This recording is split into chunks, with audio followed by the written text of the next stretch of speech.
Sections అన్నీ రాబోయే అన్నీ అన్నీ ఉంటుంది.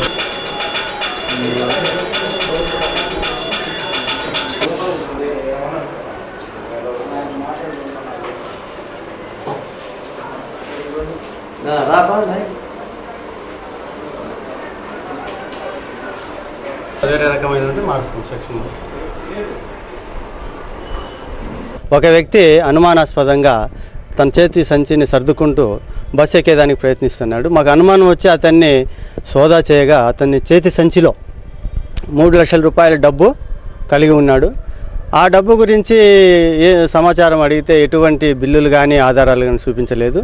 తను ఏదో కాంట్రాక్ట్ డబ్బు వచ్చింది, ఆ డబ్బు తీసిపోతున్నాను నేనని చెప్పాడు. సరైన ఆధారాలు లేవు, బిల్లులు లేనందువల్ల ఆ డబ్బును అతని నుండి స్వాధీనం చేసుకొని మేము ఆ డబ్బును సీజ్ చేశాము.